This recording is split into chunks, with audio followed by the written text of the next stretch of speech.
Je voudrais aussi vous présenter la maison de l'autisme.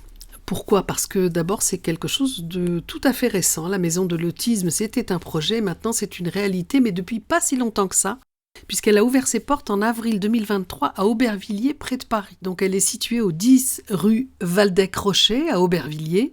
D'accord, ça paraît compliqué comme ça, admettons pour vous qui habitez dans les Yvelines, de vous rendre à Aubervilliers, mais nous avons une chance, nous ici, c'est que nous avons le RER B à Saint-Rémy-lès-Chevreuses et que ce RER B arrive à La Plaine Stade de France, donc qui est l'endroit où vous devrez descendre, en RER, et ensuite une petite marche digestive de 10 minutes pour pouvoir vous rendre à la maison de l'autisme. Elle est ouverte les lundis, mercredis, jeudis, vendredis entre 10h et 13h et 14h et 17h et tous les mardis de 14h à 17h. Donc c'est tout simple. Si vous n'avez pas le temps de venir, vous pouvez toujours vous rendre sur le site internet maisondelautisme.gouv.fr.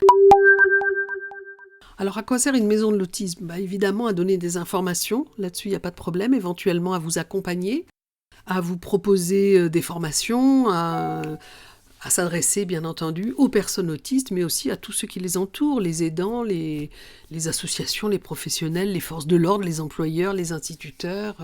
Tout le monde devrait être ou doit être concerné par l'autisme.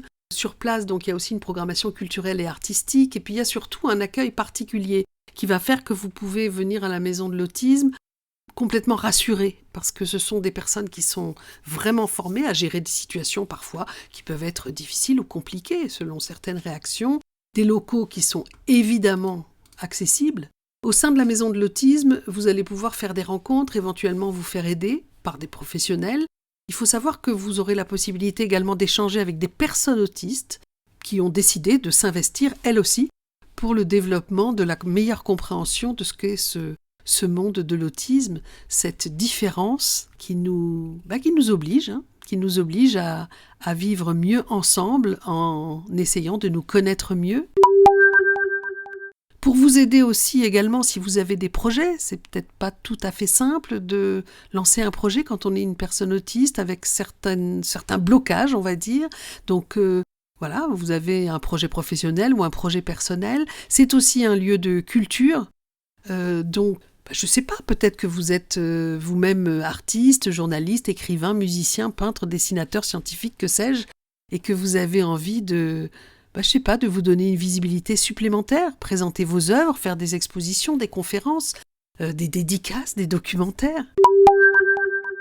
Voilà, en tout cas sur place, vous trouverez évidemment un espace d'information, un studio pour enregistrer des contenus numériques aussi, parce que si vous avez envie de créer une série de podcasts par exemple, on serait ravis d'ailleurs de l'accueillir sur Radio Chevrotine, vous pouvez le faire sur place parce qu'il y a un studio pour cela, une salle de conférence chaleureuse, et des outils innovants pour les personnes autistes à tester et à emprunter. Vous savez, comme on emprunte un livre dans une bibliothèque, on peut emprunter certains outils intelligents comme la balle anti-stress, les casques de réalité virtuelle, les ballons d'intervention thérapeutique, beaucoup de choses.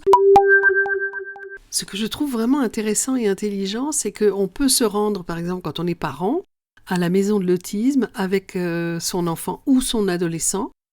Et pendant le temps où on a peut-être besoin d'échanger, de poser des questions, d'être aidé ou simplement d'échanger, eh bien, les enfants ou les adolescents ont accès à du contenu pédagogique, stimulant parfois, apaisant si nécessaire, avec une personne autiste d'ailleurs qui s'est déjà proposé de lire ou de raconter des histoires, des contes, des fables à vos enfants.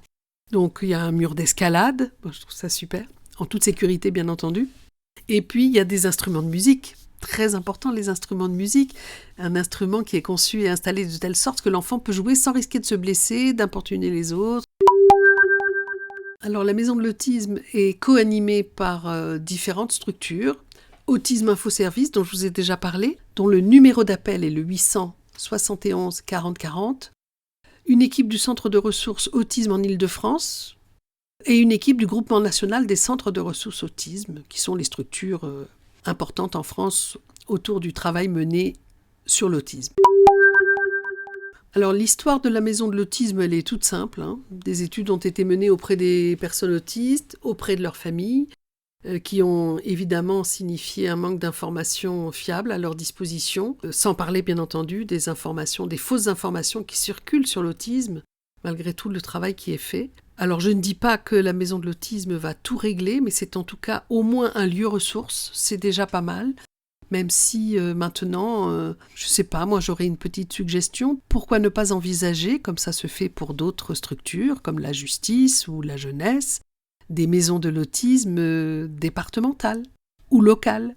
À réfléchir. En bleu, bien entendu.